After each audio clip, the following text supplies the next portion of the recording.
감사와 순종의 삶으로 하나님께 영광 돌리는 귀한 가정이 되기를 소망하면서 오늘 저는 이 말씀을 같이 통해서 은혜 나누기를 원합니다. 여기 제목은 고침받은 10명의 환자 이렇게 붙였어요. 예수님께서 예루살렘을 가시기 전에 가시기 위해서 갈릴리에서 사마리아로 이렇게 지나가시는 길이었는데 한 마을에 들어가셨을 때 10명의 한센병 환자 멀리서 예수님께 우리를 불쌍히 여겨달라고 간청을 해요. 이들은 어떤 삶에 격리된 채 생활을 하는 거예요. 여러분, 영화의 한 장면이 생각나는데 베너 영화를 보셨을 거예요. 그 영화에서 주다 베너의 어머니와 여동생이 어떻게 이제 이 한센병에 걸려서 산속 동굴에서 들어가서 생활하는 장면이 나오질 않아요. 그런 것처럼 격리된 생활을 하면서 죽음의 날을 기다려야 하는 것이 바로 이 한센병이었어요. 오늘 본문의 병자들도 바로 이러한 생활을 하던 사람들이에요. 그러니까 그들이 예수님께서 그 마을에 들어오셨다는 소식을 듣고 마을 가까이로 온 거예요. 마을에 못 들어와요. 들어오면 큰일 나요. 마을에 들어오지는 못하고 마을 근처에 와서 예수님을 향해서 멀리 서서 소리를 질렀어요. 예수 선생이여, 우리를 불쌍히 여기소서. 자, 이를 예수님께서 보시고 그들의 간청을 어떻게 하셨느냐? 들어주셨더라는 겁니다.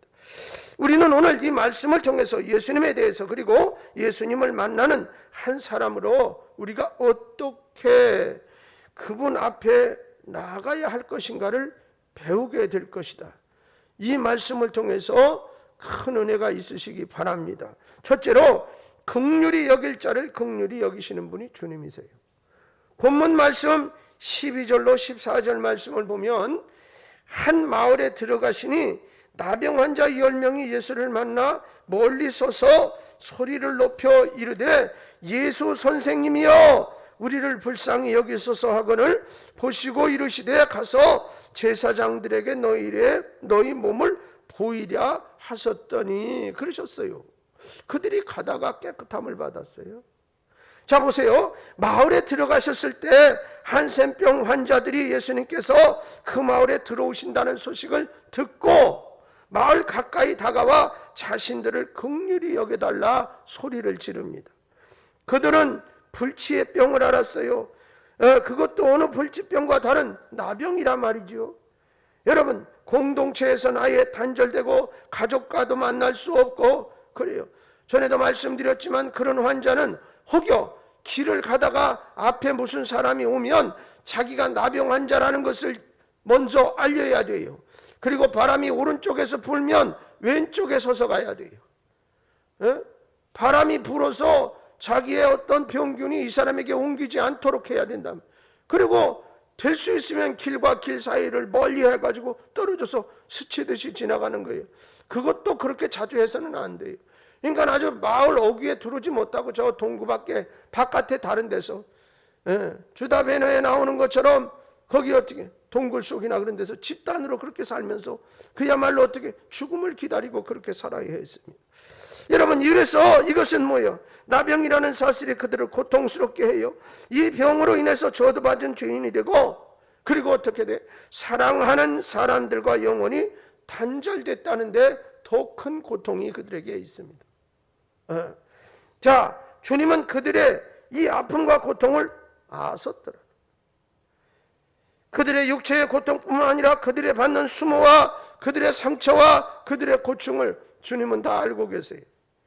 사람들은 외면하고 저주했지만 주님은 그들의 아픔을 아셨습니다. 여러분, 그러면서 그들의 믿음을 보시고 그들을 고쳐주셨는데 사실 그들은 서로 위로하며 살아갔을 거예요. 그렇잖아요. 동병상련이라고 서로 위로하면서. 오늘 본문에 이 나병 환자들이 10명이라고 그러는데 그 중에 한 사람이 사마리아 사람이에요. 여러분, 우리는 이미 공부했고 다 알듯이 유대인과 사마리아 사람들은 서로 마주보지도 않아요. 말도 안 섞어요. 쳐다도 안 봐요. 그런데 지금 이들이 함께 지내요. 자, 이것이 무엇을 의미해요? 고난이 사람을 겸손하게 만들고 하나 되게 해요. 너나 나나 나병 걸리니까 거기서 거기요. 똑같은 인간. 여러분 동병상련이에요. 함께 고난받는 가운데 이념이 필요 없다 그 말이에요. 예? 지역 감정도 필요 없어요. 거기서 무슨 이념이 필요하고 거기서 무슨 우월감이 필요합니까? 다 같이 나병 걸려가지고 진물이 질질 나오고 저 밖에 나갔다 들어오면 손가락 하나 떨어졌는데 언제 떨어졌는지도 모르는 그런 삶이 너나 나나 똑같은 거야. 네 지위가 높으면 뭐하고 내 지위가 낮으면 뭐해요. 자, 이 모습 속에 볼 때 하나님이 보시면 우리 다 똑같아. 지위가 좀 높으면 어떻고 낮으면 어떠냐고. 여러분 웰컴 투 동막골 영화 보셨지요?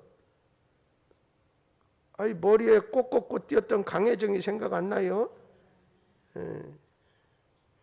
그래도 강혜정이가 이분 좀 튀어나왔어도 거기서 아주 스타 됐지. 그래도요. 여러분 뭐 지금은 잘 어디 안 나오는 것 같은데 서로 총을 겨누는 남한군과 북한군이 나중에 어떻게 동막골에서 만나잖아요. 만났어. 근데 이건 서로 다 총질을 하고 죽여야 되는 그런 적 대 적이에요.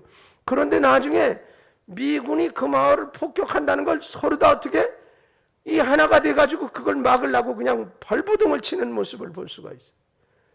여러분 그러니까는 이 깨끗한 마을을 미군의 공습으로부터 지키기 위해서 이렇게 위기는 사람을 겸손하게 만들고 이렇게 일체감을 갖게 만들어요. 이념과 사상이 뭐냐고요. 우리 어렸을 때는 북한 사람들은 어떻게 머리에 뿔 달린 줄 알았어요. 아침에 어떻게 낚시 가방을 메고 산에서 내려오는 줄 알았다고요. 그리고 신발에다가 빨간 황토옥을 묻히고 다니는 줄 알았단 말이에요. 근데 알고 보니까 뭐예요? 너나 나나 똑같아. 그래서 옛날 말로 남남북녀라고 북한 여자들이 더 이쁘기도 하더구만 뭐.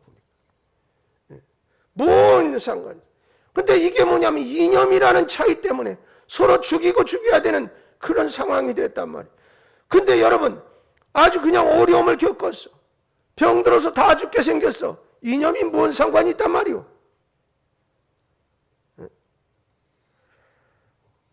여러분 유대인 9명과 사마리안 1명은 엄청난 고충과 아픔 속에 있지만 이렇게 서로를 위로하고 그리고 일체감을 이루어 주님 앞에 간청을 했습니다. 간청하는 그들의 믿음을 보시고 우리 주님께서 긍휼을 베풀어 주셨어요. 당신 앞에 믿음으로 나와 간청하는 사람들에게 긍휼을 베푸시는 분이 우리 주님이신 줄로 믿습니다. 여러분 주님 앞에 긍휼을 잊기를 원하십니까?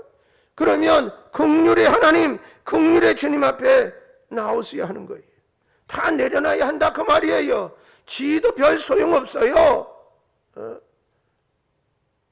아무것도 소용없어요. 그리고 그분을 부르며 그분을 의지해야 돼요. 외롭고 고독하고 절망적이었던 이 흰센병 환자들이 응답과 축복을 누린 것처럼 여러분의 인생에도 놀라운 은총을 입게 되는 역사가 날마다 더해지시기를 주의 이름으로 축원합니다. 할렐루야.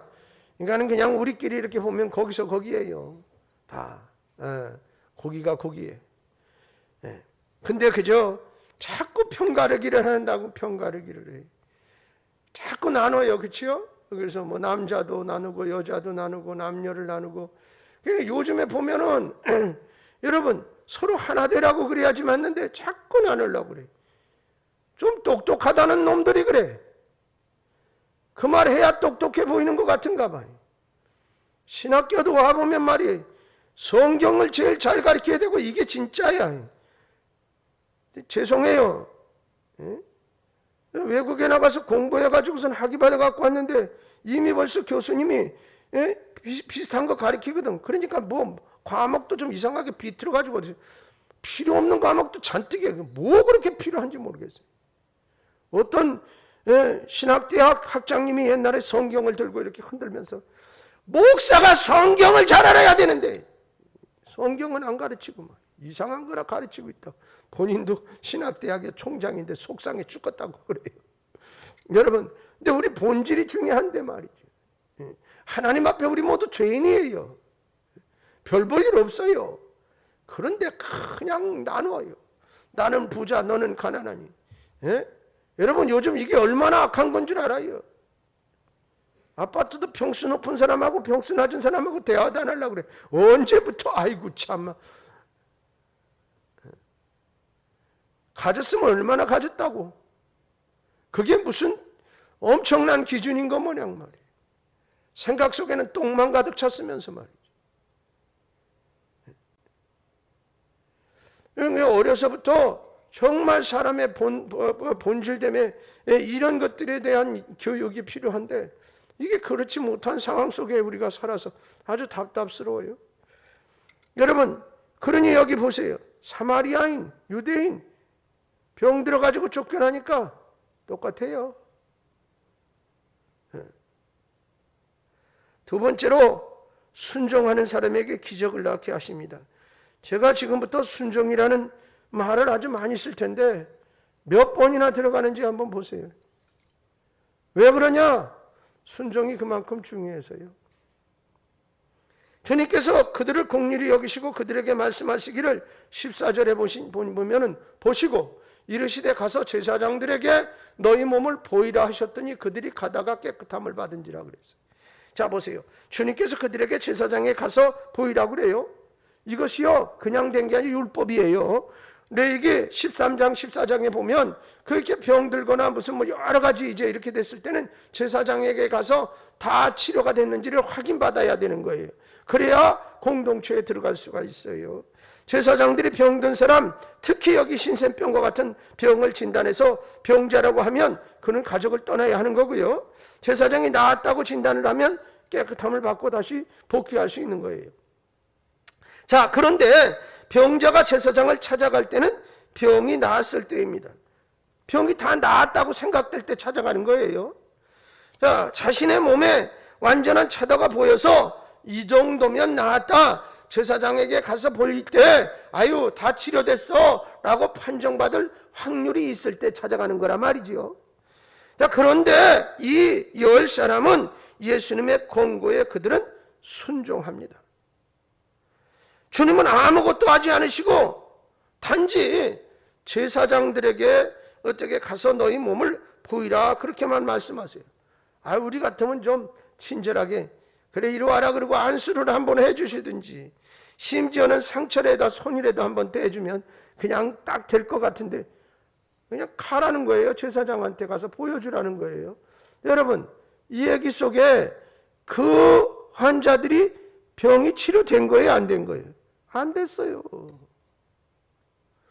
아까 이미 말씀드렸잖아요. 치료돼서 가서 보여줄 때 아유 다 깨끗이 나았어 라는 소리를 들을 확률이 있을 때 가는 거예요. 근데 지금 하나도 변화된 게 없어. 근데 가라니까 가요. 가다가 나았대요. 할렐루야. 여러분, 그렇지만 이 말씀에 그들은 어떻다? 순종했습니다. 여러분, 이 순종이 그들에게 기적을 가져다 주었다 그 말이에요. 만약 그들 중 똑똑한 사람이 누군가가 있었다고 쳐요. 아니, 치료를 해 주시려고 안수를 해 주시던가 몸을 어루만져 주셔야지 어떻게 그냥 가라고 그래. 갔다가 몰매 맞고 쫓겨날 판이다. 야, 우리 봐봐라 하나도 안 났는데. 누군가가 그렇게 말했다고 하면 사람은 또 그 말에 솔깃해갖고 그래 맞다. 어이 뭐 아무렇지도 않은데 그러면 못 가는 거예요. 우리 가지 말자. 가다가 괜히 사람들에게 어떻게 마을로 들어가다가 돌로 맞아가지고 죽을지도 모르겠다. 야. 그게 현실이란 말이에요. 분명 그러면 요동이 일어났을 거라고요. 그러나 그들은 어느 누구 하나 이의를 제기하지 않고 갑니다. 이것이 순종이라. 이것이 순종. 여러분, 내 방법도 있어요. 유대인의 전통적인 방법도 있어요. 교회의 전통적인 방법도 있어요. 세상 방법도 있어요. 그래서 그렇게 하는 것도 알지요. 안다니까요. 모르는 게 아니에요. 율법대로 해야 되는 거 알아요. 마을의 전통도 있어요. 교회 전통도 있어요. 일반적인 방법도 있단 말이에요. 다 알아요. 알지만 주님께서 말씀하셨을 때 그것에 아멘 할 수 있는 것이 바로 순종입니다. 그래서 순종은 쉽고도 어려운 거예요. 순종이 기적을 낳는 것입니다. 순종이 역사를 이루는 것입니다. 그래서 하나님께서 믿음의 사람들에게 원하시는 것이 바로 뭐냐? 순종입니다. 할렐루야. 믿음이 좋다. 순종 잘한다. 할렐루야. 하나님께서 사람들을 통해 일하실 때 가장 기본적으로 요구하시는 것이 바로 이 순종이에요. 여러분 사무엘상 15장 22절 말씀을 보시면 그 말씀에 사무엘이 이르되 여호와께서 번제와 다른 제사를 그의 목소리를 청종하는 것을 좋아하신 같이 좋아하시겠나이까. 순종이 제사보다 낫고 듣는 것이 수양의 기름보다 나으니. 할렐루야. 왜요? 순종에서 나오는 예배가 바로된 예배입니다. 순종에서 나온 드림이 온전한 드림이고 헌신이기 때문입니다.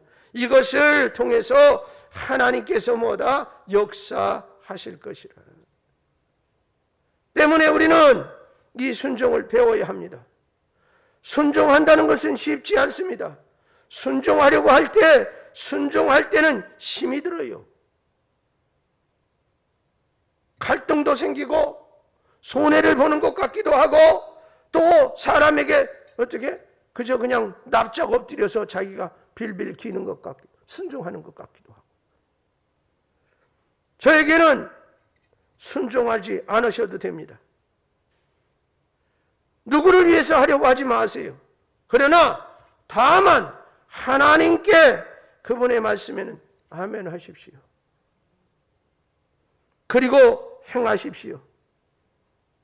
그것이 순종입니다.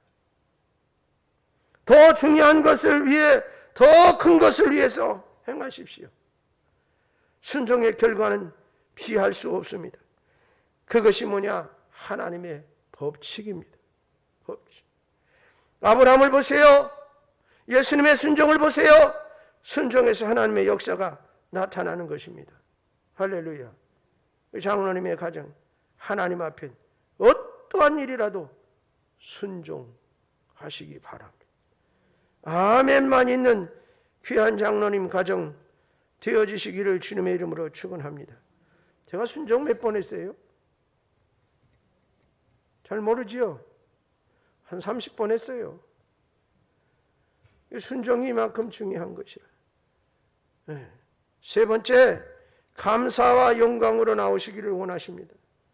또 한 가지 오늘 주님께서 우리에게 가르쳐 주시는 아주 중요한 교훈이, 사실 이것이 오늘 이 말씀의 어떤 면에 핵심이고 중심이에요. 10명의 사람이 예수님의 말씀대로 순종해서 제사장들에게 자신들의 몸을 보이러 갔어요. 그런데 그들이 가다가 순간 자신들의 몸이 어떻게 됐어요? 깨끗이 나았음을 알았어요. 참으로 놀라운 일 아닙니까? 아무런 손도 쓰지 않았습니다. 단지 그들은 말씀대로 제사장에게 가보라고 그러시니까 가는 중에, 그런데 그 길에 고침을 받았습니다. 그들이 그런 상상을 했겠습니까? 여러분, 이때 두 가지 반응이 나타나지요. 그 10 중 사마리안 하나는 자신이 고침이 받은 줄 알고 제사장에게로 가지 않고 발걸음을 돌려서 어떻게 예수님께 돌아와 엎드려 감사하고 하나님께 영광을 돌렸어요. 그러나 유대인 9은 제각기 흩어져 버렸다. 돌아온 한 사람 사마리아인이 예수님께 나와 감사로 영광을 돌릴 때 주님께서 말씀을 하세요. 18절, 17절, 18절 오늘 본문이 그 말씀이에요. 예수께서 대답하여 이르시되 10사람이 다 깨끗함을 받지 아니하였느냐? 라고 물어요. 그러면서 그 9은 어디 있느냐? 이 이방인 외에는 하나님께 영광을 돌리러 돌아온 자가 없느냐 하시고, 사뭇 주님의 섭섭함이 묻어나는 말씀이, 그 섭섭함이란 인간적인 섭섭함이 아니에요. 그런 큰 은혜를 입고도 먼저 하나님께 감사하고 영광 돌리지 못하는 사람들에 대한 아쉬운 감정, 그것이요. 은혜는 똑같이 받았습니다. 말씀의 은혜이든 기적을 체험한 은혜이든 하나님의 말씀과 능력을 깨닫는 은혜이든 어떤 은혜든 은혜를 받았어요. 이 은혜를 받고 깨달을 때 사람들의 반응은 각각 다르다. 어떤 사람은 은혜를 깨닫는 그 순간 하나님 앞에 나와 감사와 영광을 돌리는 사람이 있어요. 그러나 어떤 사람은 그것을 이제 느끼고 말 뿐이, 어떤 사람은 뒤로 미루고, 만약 여러분이 예수님의 입장이라면 어떤 마음이 들 것 같습니까? 사람이라면 인간적으로 아주 많이 섭섭하지 않을까요? 그러나 예수님은 자신에게 찾아오지 않은 섭섭함이 아닌 하나님께 감사하고 영광을 돌리지 못하는 사람들에 대해 마음 아파하셨어요. 우리가 하나님께 은혜를 입었습니다.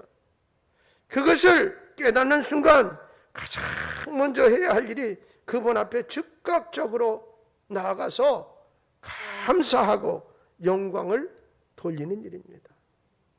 아멘. 지금 나의 상태가 어떠하든 상관이 없어요. 옷이 깨끗하지 못해도 괜찮습니다. 잘 정돈되지 않아도 괜찮습니다. 성경 찬송이 구비되지 못해도 괜찮아요. 여러분, 큰 은혜를 입고 그것을 깨달은 순간은 내가 지금 어떠하든 그분 앞에 나오는 것이 진정한 감사고 영광인 것이에요. 키케고로는 이렇게 말했어요. 감사는 모든 덕의 으뜸일 뿐 아니라 모든 덕의 아버지다. 감사는 모든 덕 중에서 가장 높은 덕이다. 감사는 사람을 비방하지 못합니다. 감사하는 사람을 조롱하지 못합니다. 감사하는 사람은 비로소 하나님 앞에 온전한 삶을 사는 것입니다. 할렐루야. 그러니 평생토록 여러분의 입술에서 하나님께 감사와 영광이 떠나지 않기를 바랍니다. 그거보다 귀한 축복이 없어요. 작은 것에서도 감사할 줄 알고 하나님의 은혜를 깨닫고 살아가는 것. 여러분, 작은 일에 충성한 자에게 큰 것도 맡기신댔잖아요. 아무쪼록 우리 장로님 가정에, 여러 성도님 여러분에게 감사가 여러분의 삶의 현장에서 떠나지 아니하는 아름다운 역사가 넘쳐나기를 바랍니다. 마지막으로 사마리아인에게 온전한 구원의 은혜를 베풀어 주셨다는 거예요. 유대인과 비교해 보면 사마리아인은 급이 많이 떨어지는 거 아니에요? 급이. 그들의 기준으로 말하면 상종도 안 하고 살았단 말이죠. 주님께서 말씀하세요. 내 믿음이 너를 구원하였느니라. 자, 돌아오지 않는 사람도 몸은 치유를 받았어요. 건강을 회복했으니. 여러분, 그러나 건강이 회복됐다고 해서 안 죽느냐고. 다 죽어요. 여러분, 죽었다 살아난 사람이 안 죽느냐고. 그도 죽어요. 그러나 그 아홉 육체는 치료받았지만 영혼은 치유받지 못했단 말이에요. 칼빈이 말합니다. 그 아홉은 과거의 기억을 잃어버리려고 했다. 그래서 멀리 떠나버렸다. 그렇게 얘기했어요. 이 말이 뭐냐? 자신들이 아무리 치유되어서 제사장의 확인서가 있다 한들, 그래서 새 옷으로 갈아입고 산다 한들 신샘병 환자였다는 것을 그 마을 사람들은 다 아니, 그 마을에서 떠나서 자기를 못 알아보는 곳으로 갔다. 그런 얘기예요. 그러니까 늘 그 사람들은 뭐예요? 체면을 앞세우고 보여주는 것이 중요하고 그런 사람. 때문에 사람들이 편견을 가지고 자신들이 볼 것이 두려워서 아예 그 땅을 떠나 다른 곳으로 가서 살기 위해서 떠나버렸다고 말이에요. 치유는 받았지만 그들은 영혼의 자유를 누리지 못한 사람들이지요. 그러나 사마리아인 한 사람은 그것과 상관없이 이제 하나님의 은혜 안에 살아가는 사람이 됐어요. 오직 감사와 기쁨으로 남은 생을 더 의미 있고 보람 있게 살 수 있게 되었다 그 말이. 영혼의 자유도 얻었습니다. 이것이 진정한 은혜고 진정한 축복인 줄로 믿습니다. 할렐루야. 구원받는 것보다 더 귀한 복이 어디 있어요? 진정한 은혜는 내가 필요로 하는 그것만 얻는 것이 아니에요. 육신의 것을 얻었다면 영혼의 것도 얻어야지요. 영혼의 것이 사실은 더 중요하잖아요. 육신이 고침을 받았다면 이제 영혼도 감사와 기쁨 안에서 자유를 얻어야 하고 소망 가운데 더 강건하게 서야 하는 것입니다. 영혼의 것을 얻었다면 육신을 위한 것도 얻어야 하고요. 여러분, 사랑하는 여러분, 여러분의 영혼과 육신이 은혜를 입고 우리 하나님의 축복 속에서 자유하게 되기를 원합니다. 할렐루야. 그러니까 막말로 그냥 지금 죽어도 천국 간다 그 말. 아멘. 이거보다 자유함이 어디 있어요? 이거보다 자유. 주님은 그 사랑과 긍휼로 우리에게 다가오시는 분이신 줄로 믿습니다. 우리가 믿음으로 구하고 순종으로 나아갈 때 만나주시고 또 우리 안에서 역사하시는 분이 주님이세요. 우리에게 감사로 영광을 돌릴 때 온전한 구원의 은혜를 베풀어 주시는 분이 주님이세요. 여러분, 예수님 안에서 이 은혜가 충만하게 되기를 주님의 이름으로 축원합니다. 그래서 우리 장로님 이제 작은 은혜에도 감사할 줄 알고 이 사마리아인처럼 그럴 때 더 큰 은혜가 주어지게 돼요. 더 큰 은혜가 주어지고.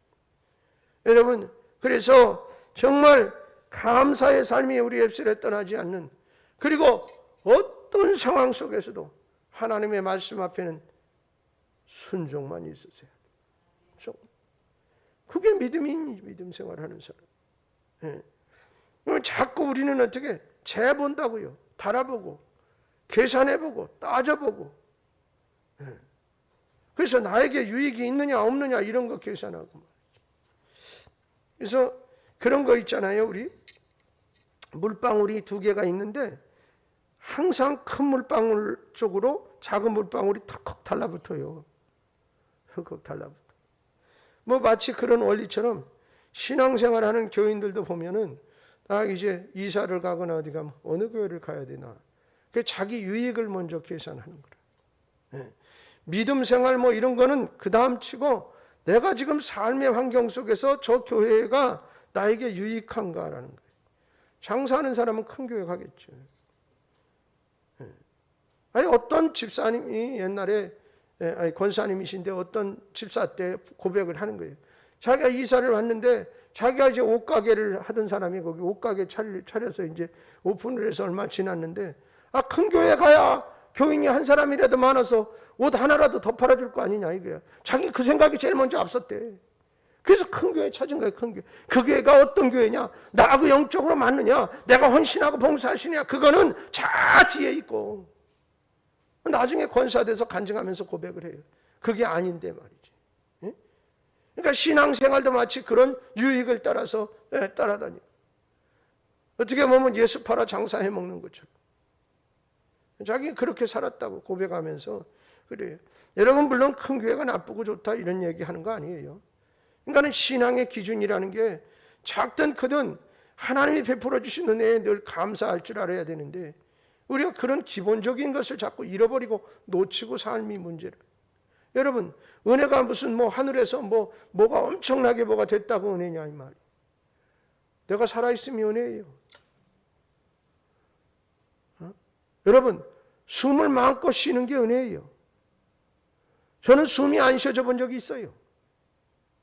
그거 별거 아니에요. 5분만 숨 안 쉬어지면 우리의 육체의 생명 끝나는 거예요. 숨이 안 쉬어지더라고요. 난 염 권사님 공황장애 같은 이런 폐쇄공포증 이해가 돼요. 저도 그런 적이 있어요. 지금도 완전하지 않다고 생각해요. 저는. 그래서 좁은 공간 저도 별로 안 좋아합니다. 옛날엔 그런 게 뭔 상관이 있어요. 그냥 숨이 안 쉬어져요. 누가 누르고 있지도 않은데 안 내쉬어지는데 뭐 금방 죽을 것 같아. 숨이 멈춰. 누가 여기를 막 졸르는 것 같아. 전에 트레스디아스를 하는데 어떤 분이 가고 싶다고 그래요. 이유가 뭐냐니까 그 노여름 꽤 크잖아요. 공포가 몰려와서 못 있겠다는 거예요. 답답해서 바깥으로 뛰어나가서 막 이렇게 해야 되는데, 그러니까 그분이 이제 공황장애와 이렇게 폐쇄공포증이 있는 거예요. 못 견디겠다고 그래요. 견뎌보라고 아무리 그래도 안 돼서 중간에 돌려보냈어요. 진짜. 여러분, 숨 잘 쉬는 것도 감사하다니까요. 네. 누가 숨 쉬지 말라고 그랬어요? 돈 안 받아 숨 쉬는 거. 숨 쉬어봐요.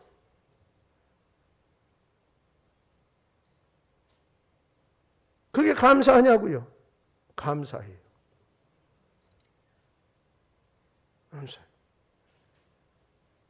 우리 사람 저 병원에서 뭐 유튜브로 예배드리겠지.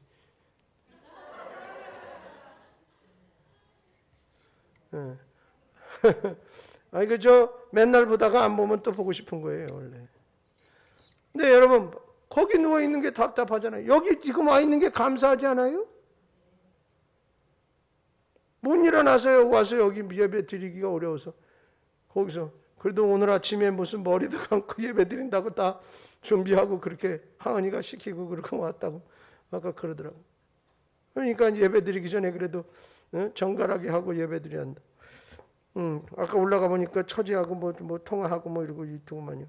근데 여러분 답답하잖아요. 병원에 안 있는 것도 감사해요. 예. 여러분 어떤 사람은 어떻게 자식을 낳았는데 자식이 건강하지 못해. 그러니까 사람마다 다 달라. 어떤 사람은 공부를 못한다고 그냥 1등 못한다고 뭐 몇 등 못한다고. 여러분 그 부모는 전혀 그런 거 관심 없어. 우리 자식이 다른 아이하고 운동장에서 한 바퀴 같이 뛰는 게 소원이야.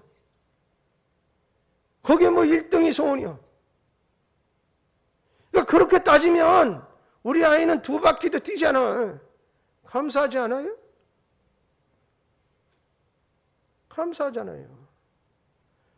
그러니까 여러분 우리는 예수 믿는 사람은 성도는 무엇을 얘기해도 감사가 우리 입술에서 달려 있어야 돼. 할렐루야. 아니 어떤 사람은 아이 우리 사람 병원에 입원했는 게 뭐가 감사하다니까. 아이 생각을 해보고 무슨 미끄러져 가지고 넘어졌는데 머리라도 뒤로 찧어가지고 뇌진탕이라도 걸렸어 봐. 감사하잖아. 여러분은 안 감사하지. 나는 감사해. 그리고 그 뭐 뼈가 그렇게 큰 거하고 또 떨어졌는데 가운데 척추뼈가 더 어그러졌어 봐요.